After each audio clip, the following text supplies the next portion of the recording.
Hi everyone, it's day 12 of the Colouring Roulette Challenge and we need to see what we're working with today. It's gone so fast, I can't believe we're on day 12. Oh, it's looking like Luminance.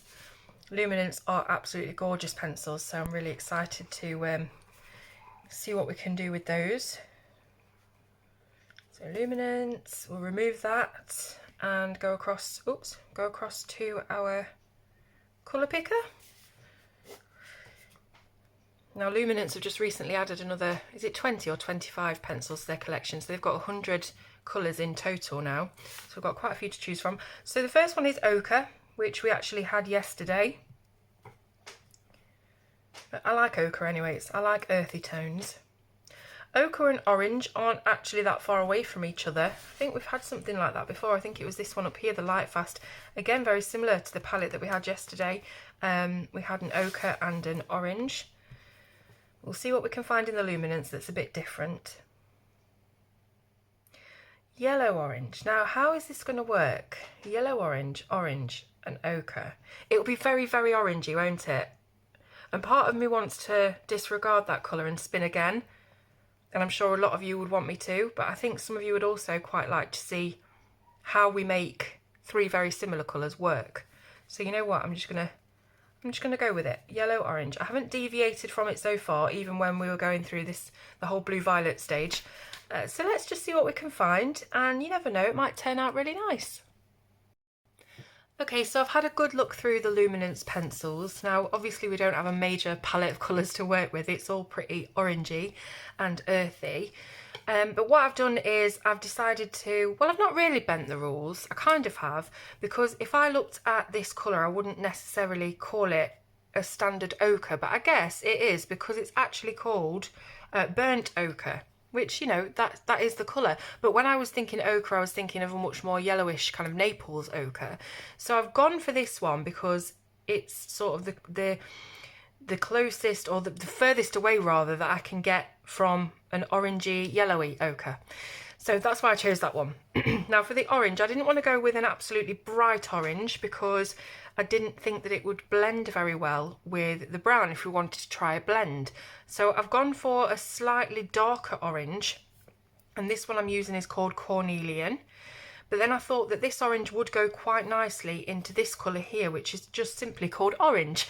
So if you would like the colour numbers for this, the burnt ochre is 077, the Cornelian is 850, and the orange itself is 030. Now I couldn't tell you whether these come from the standard set of 72 or 76, or whether some of them are in the new colours, I'm not sure. But they're the colours we're using anyway, and I've done a cute little mock-up of where I think I want the colours to go, because we are using today, we are colouring this little snail here. Looking at all of the others that we've got left, which isn't many now, I thought that this one was the most suitable, purely because I thought we can do the flowers one colour to keep it nice and cohesive, we can do the shell another colour, and we can do the body the third colour. So yeah. Let's see how it turns out anyway, we'll give it a go. I know that it might be a little bit annoying that the colours are so similar to the ones we used yesterday, but we'll get a completely different result because it's a different illustration and they are different hues, so let's go for it. So what I thought I'd do on my little thumbnail is I would colour the shell in the darkest, the brown, and then the flowers could be in the lightest, so we'd have that contrast, and then the body itself will be in the middle colour.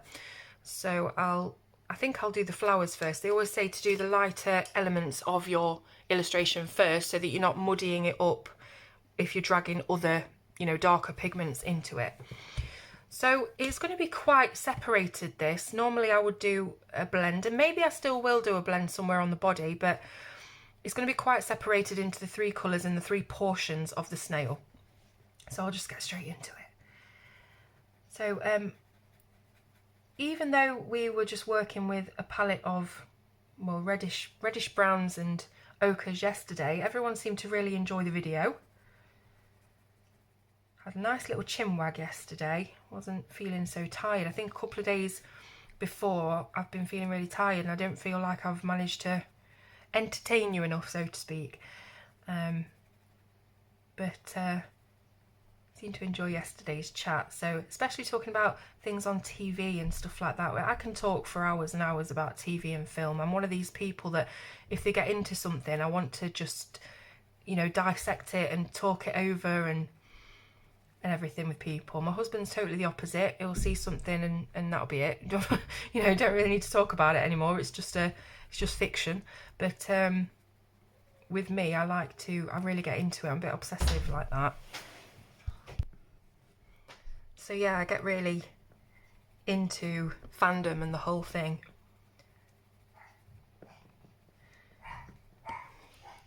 There goes Rosie barking for no reason. She's probably seen a pigeon out the window.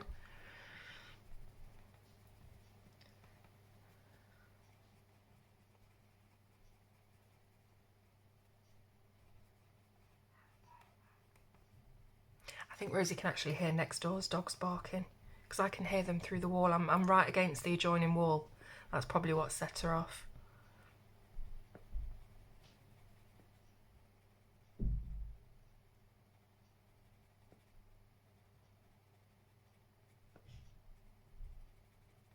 So I did get a few comments from people, one in particular, about recommending other British TV shows, specifically crime shows and police procedurals and stuff. And I did comment, but I'll just tell you now, if you've never seen The Fall, definitely watch that. I think mostly everyone's seen it now. It's quite, you know, it's quite old, and when it was on, it was massive and everybody was watching it. So definitely watch that. It's really, really good. It's got the guy who plays Christian Grey in 50 Shades of Grey, but don't let that put you off. He's really, really good in this, and he plays... is he a killer or a rapist or both? He's a stalker. He's a stalker, and I think he killed. It's been so long since I've watched it, and I'm telling you how good it is, and I can't even remember what the main character does. But anyway, he's a bad guy, and the amazing and beautiful Gillian Anderson plays the detective on the case, and it's just really, really good. So if you haven't seen that, definitely go and see it. I think it's on Netflix or Prime or somewhere like that. You can definitely stream it. Another one would be Broadchurch. Again, just fantastic piece of drama, and it has Olivia Colman in it, who's brilliant in pretty much anything she does. David Tennant as well, and yeah, it's really, really, really good. Kid turns up dead, and there's a whole investigation into it, and it's got one of the most shocking twists of an ending that you really don't see coming. It's that kind of whodunit thing, and you just do not see the whodunit coming. And the acting is just fantastic. So yeah, I won't go into it any more than that, but if you can get Broadchurch, watch that. The other one was called Bodyguard, and it's got, I think his name's Richard Madden, and he played a character in Game of Thrones. Robb Stark, I think he played, and he's the main character in this. He is, of course, a bodyguard. And Keely Hawes, who again is fantastic in most things she does, plays a politician, and he is her bodyguard. A little bit of rumpy-pumpy ensues. And yeah, again, really, really good. I don't think anybody quite does police dramas like the British. Maybe I'll get lambasted for saying that, but if you've never seen Life on Mars and Ashes to Ashes, that's another thing Keely Hawes is in, Ashes to Ashes. Definitely watch those. It is a cop drama, but it's definitely more tongue-in-cheek. And again, just amazing. Philip Glenister plays Gene Hunt, who is the DCI of the station. And in the first series called Life on Mars, John Sim plays a detective from 2006, I think, who gets sent back in time, and he doesn't know why or how, but he ends up in, I think it's 1973, and Gene Hunt is the DCI in the 70s. And, you know, obviously it's that whole thing of being chucked back in time, and policing and just general life was totally different back then. There was no PC brigade or anything like that, and things weren't done, you know, to buy the book basically, and it's absolutely brilliant. Gene Hunt is one of the best characters ever created, and in Ashes to Ashes, it's Keeley Hawes who goes back from 2000 and whatever to the 1980s this time. I think it's 1981, and her and Gene have got this will they won't they thing going on, and I was just obsessed with it, absolutely obsessed with it. I think it first came out when I was about 18. I know I'd not long had my first son, and it came out and I was obsessed with it. I loved it. That's how I get about things. It's like I don't know whether I want to attribute it to somewhere on the autistic spectrum, or whether it's not that, you know, not that way, but really get into things. Yeah, so if you haven't seen those, would really recommend them. And of course, Line of Duty, everybody talks about Line of Duty. It is fantastic, but as I said in the last video, I've only seen the first and some of the second series, and I don't know why. I just tapered off watching it. It wasn't because it wasn't good. I really enjoyed it, but I just don't know. There's too much stuff on telly and I've just not got enough time. So I'm wanting to catch up on that again now. So in all that ramble, I've just moved on to cornelian, just to fill in the centres of these flowers. And you might notice that some of these petals are actually leaves, but I've just coloured them all in the orange anyway. And I'd love to tell you that's because it was a purposeful decision, but to be honest with you, I was just talking too much and I didn't really notice. But it doesn't matter. It looks really nice anyway. So I've left a little bit of white at the edge, as I always want to do. I'll just fill in these bits a little bit more. I'm just pulling the dust off with the natural oil on my hand. I just dab it, so I don't brush, I dab sometimes. So that's that bit done. Let's have a look at doing the shell then. And I wanted to do this in the darkest colour because it would contrast really well with the flowers and hopefully sort of push those into the foreground, so to speak, and push the shell into the background. So I think what I might do is just go around all of the flowers with a heavy shading, because that will again lift them up off the page. If I did the heavy shading around the bottom of the shell and sort of faded up to the top, we're not going to get that contrast right on the line of the flowers. I know what I'm talking about, sorry if it don't make sense. So I'm just going to fill these little bits in, because there is absolutely no way on earth that we've got any chance of creating anything technically spectacular there.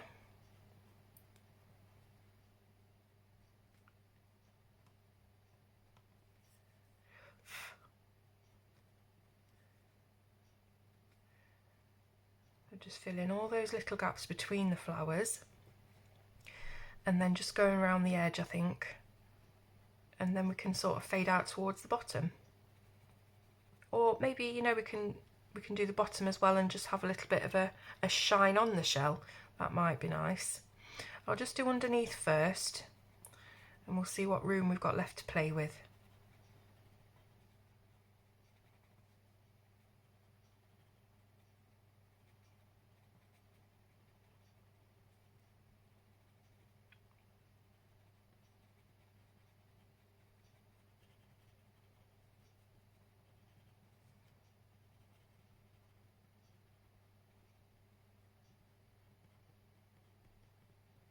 It's been an absolutely glorious day today.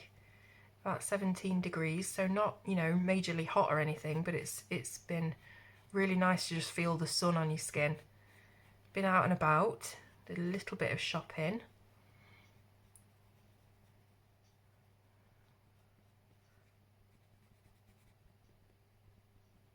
Of course, forgot my mask, had to go back to the car and get it, because, you know, that's par for the course now, isn't it, of going out. And what else did I do today? I've been mostly out all day, really. Just come back and I thought, oh, I've got another video to film. You might have noticed that these videos are getting released later and later in the day. It's just got so much on. But I hardly ever stick to anything, so I was like, I'm going to stick to this. I keep telling people I'm going to do a tutorial for this and that, and a series for this and that, and a colour along for a whole page. It's going to take, you know, hours and hours and hours. But then it sort of gets daunting and I get overwhelmed by everything that I've said yes to, because I'm a yes man, and I end up not doing it. So I was like, right, this is a little bit of colouring every day and I'm going to stick to it. And we're on day 12, so I've done pretty well so far.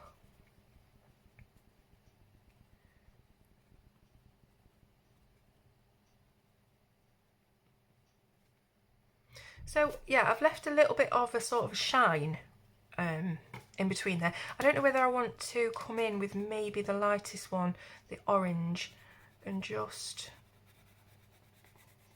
go over the edge of that shine a little bit.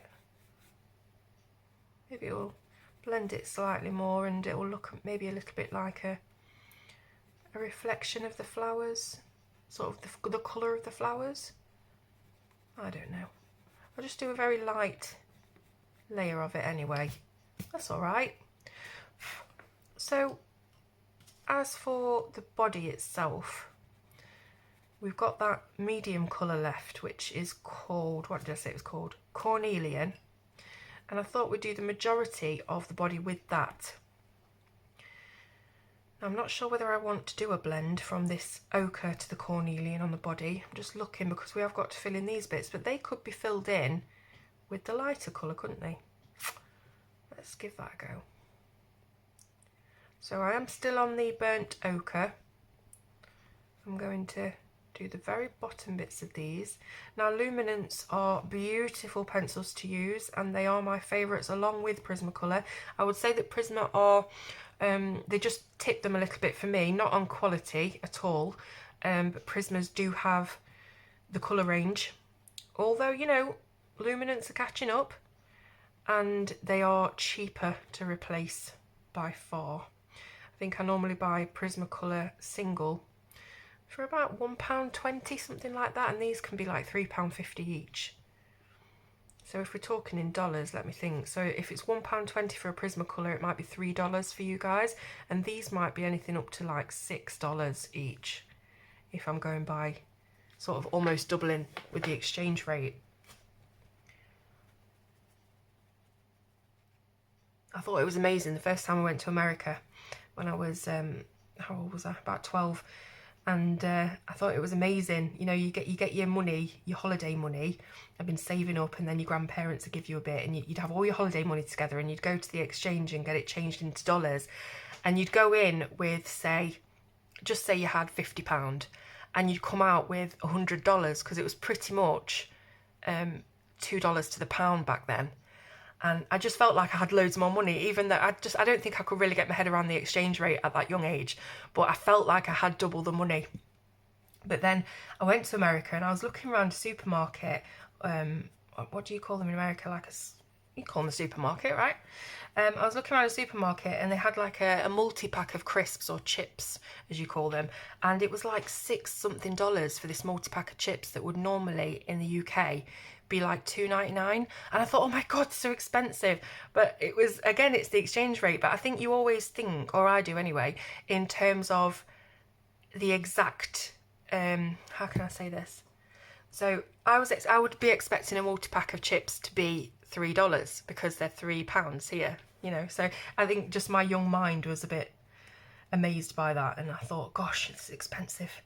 I think if I moved to America, I'd have to get used to that. You know, I'd constantly be thinking in pounds. And also the whole VAT thing. How do you guys manage with that? I think you've got to be really, really good at maths, or have loads of disposable income and not worry about what the amount's going to come to at the till. But over here in the UK, if you don't know, whatever the price is on the store edge label, so, you know, on the shelf edge label, whatever that price is what you pay. And in America, obviously, you guys have added tax. So you get to the till and it turns out that something that was £2 or $2 is actually $2.40. Now, what happens if you've only got $2? You have to stand at the shelf and think, right, have I got enough for this with tax? You know, I couldn't be doing with it. I don't know. Obviously, you guys get used to it and everything, but with me with me growing up sort of poor, I often think, like, what do you do if you literally only got a limited amount of money? You have to stand there and calculate it. So yeah, that'd really get on me if I had to move to America. I used to want to move to America. I think every kid for some reason, I think it's probably because it's everywhere, all over the films and everything. Everywhere's set in America and New York, and I think every kid thinks it's the pinnacle to move to America. And I always wanted to do that. So if I got rich when I got older, I'll move to America. And I think now I am older, I don't think I'd want to. And that isn't a slight on anybody, any Americans or anything. I think it's just got just as many problems, if not more, as our country.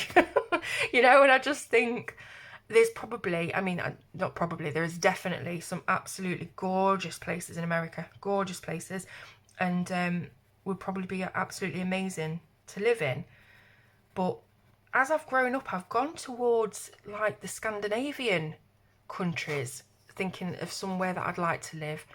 I don't know what it is, I don't know why, but it just seems like their way of life is just so much more chill, and everyone's much more appreciated. You know, the minimum wage is so much higher, and the holidays that you're given is, you know, really, really important. They really want to keep morale up.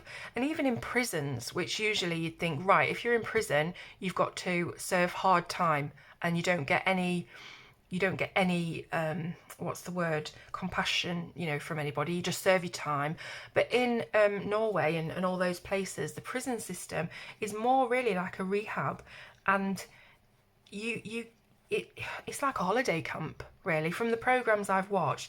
And half of me thinks, well, they shouldn't have access to that kind of stuff, you know. But then the other half of me sees the figures of people who go on to reoffend being so low.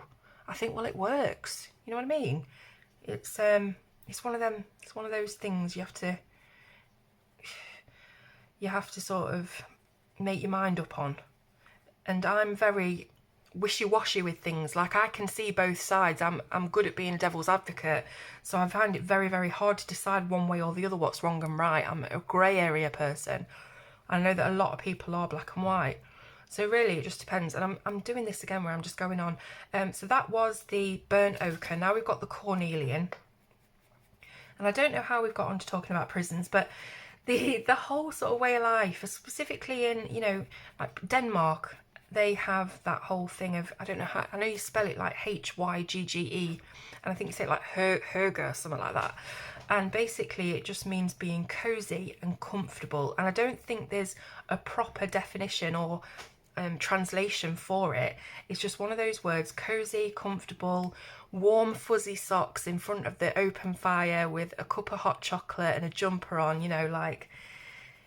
And I don't know, I just get the feeling it will be a wonderful way of life. And I'm sure they've got politics and all that, and like everywhere does, but I don't know, they just seem a lot more chill, and they seem a lot more people orientated. You know, it's important, the mental health is important, the morale is important in the workplace. And I don't know, maybe I've just seen the good bits of it, I don't know, but it seems to be less about the rat race and more about just living your life and being happy. So yeah, I definitely want to visit the Scandinavian countries, if not live there. You know, I'd love to see the Northern Lights. I'm one of these people who has absolutely no interest whatsoever in going to places like Benidorm, Tenerife, Spain. You know, I'm sure there's gorgeous places there, but for you Americans watching and all over the world apart from the UK, you probably won't sort of realise the significance of places like Benidorm in Spain. But really, it's one of those places that is the UK's holiday destination. You go to Spain, it's not far away, it's red hot. Most of it is now British, you know. You probably won't really bump into any Spanish speaking person. It's all been quite taken over, commercialised, and it's just not my thing whatsoever. So yeah, I'd like to see the sights of the world, the sights that would make you sort of take your breath away, you know, the fjords and the glaciers and stuff like that. Alright, so I filled that in with cornelian, and we've still got a little bit of a blend on it from the ochre. So I'm going to fill these bottom little bits in, the little feet, with the orange. So just a little bit at the bottom and not quite going up to the top of the shape.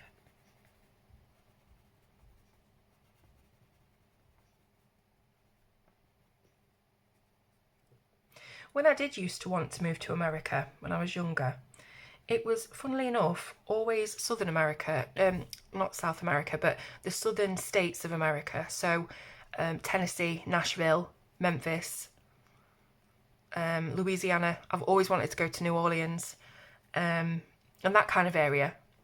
And if not that area, then up in like South Dakota, is it? You know where you know in Dumb and Dumber where they go to Aspen and you've got the mountains and everything. That is really nice. Never been interested in California, LA, New York, all the big places. So yeah, I'm sure there's some beautiful parts of the country. I have visited Nashville, Memphis, and again, wonderful. When I went to Graceland, obviously that's why I visited Memphis. And yeah, I always just thought it'd be so much better than anywhere else in the world. But I think when you grow up and you realise politics are just as bad and, you know, stuff like that, I don't know. And obviously you've got your things like your gun crime and your shootings and your stuff like that. And I don't know. Tell me whereabouts you live. If you live in the US, tell me whereabouts you live and tell me what the best thing is about where you live. Because I am so open to finding out new things about places, and you know, it might be somewhere I want to visit one day when I win the lottery. At the moment, my holiday budget is just up on the coast here in Skegness, which is basically England's answer to Benidorm. Very commercialised, very tacky, but it's specifically where I live in the UK, in the Midlands, in the centre. It's kind of our holiday destination, so that's my budget at the moment. Right, so I'm going to think about now what I want to do with these leaves. And thinking I might go with cornelian and the orange blend. So cornelian will be down here at the bottom, and then I'll blend it out into the orange if I've got room. Also, not only if you live in America, if you live anywhere else in the world, tell me where you live and what your favourite thing is about it.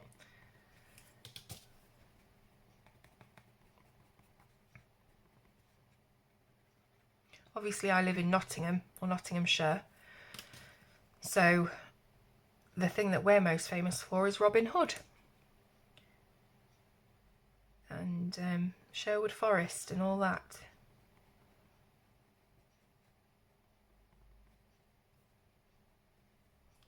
My hometown is most famous for being the hometown of author D.H. Lawrence, who wrote Lady Chatterley's Lover, which I believe was banned for a while because it was quite raunchy. And what else did he write? Sons and Lovers. Lots of things that have been adapted for television. So his birthplace isn't too far from where I live, and it's a you can go round it, you can pay for a tour. But I'll be honest with you, I've never actually read any of his books. Okay, so I've just got those bits left to do now. The little, what do you call them? Antenna. I was going to call them antlers then. Antenna. So I'm going to put some of this orange on it because we've got such a dark colour down here. I want to try and contrast it a little bit. So I'll do that, and then I'll put some of the cornelian on the very top. So even though, you know, it's not a very dynamic colour palette, put it that way, I really like it, you know. It looks earthy, it looks nature-ish. And I hope you've enjoyed it. I hope you've enjoyed my rambles, as usual. And I'll see you tomorrow on Unlucky for Some, or Lucky for Some, day 13. And we'll see what we've got. We've only got 4 left to do now, so it's getting to the bone. Right, I will see you tomorrow. Thank you for watching.